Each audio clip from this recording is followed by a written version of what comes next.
Hey, good morning everybody. Welcome to a vocabulary class on plans and decisions. So lots of collocations that go with these two nouns. So firstly, a great verb to memorize if you're ever talking about plans, suggestions, solutions. You come up with a plan, you come up with a suggestion, you come up with a solution, and it means create one in your mind. And if you use these phrasal verbs with the correct collocations, there are some other ones. You can come up with a theory, you can come up with a concept, you can come up with an idea. So they're always ideas, you notice. So if you use these phrasal verbs with the correct collocations, you will sound very fluent. It's how you sound very fluent. The truth is, these phrasal verbs are very natural English, and so you really need to learn them. So this is a good one. You've got to know it for plans and decisions. So I've put some adjectives in here that work very well with these nouns, but I want to make it clear that these adjectives work with suggestion as well, and these adjectives work with suggestion as well. Not all of them, but most of them. Let's discuss it. So you can come up with a constructive suggestion, which means a practical, helpful, sensible suggestion. Yeah, if something is constructive, it's practical, helpful, and sensible. Yeah, as in rational, a good idea, common sense.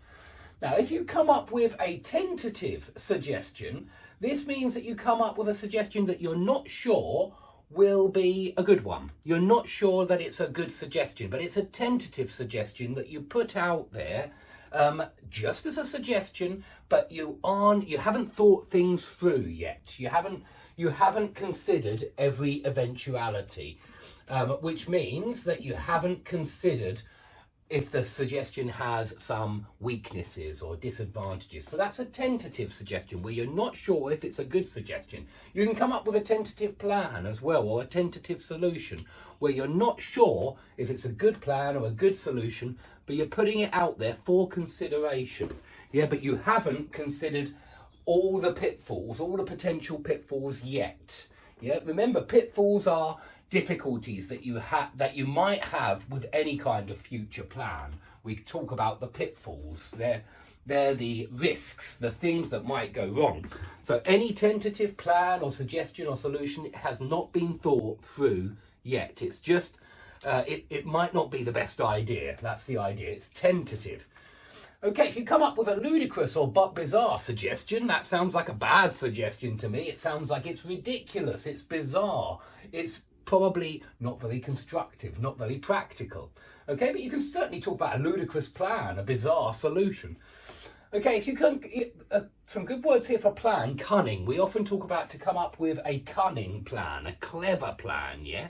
Cunning is clever, it's crafty, that kind of word. But you can come up with a brilliant plan, which just means very, very clever.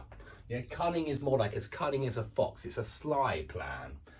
An elaborate plan is a complex plan, but you can certainly say an elaborate suggestion as well, or a detailed plan, a detailed suggestion, okay? And two excellent adjectives for suggestions and plans are viable, feasible. If the plan is viable or feasible, or the suggestion or the solution, it means it's doable, it's workable. In everyday English, I think we often use these two words, doable and workable.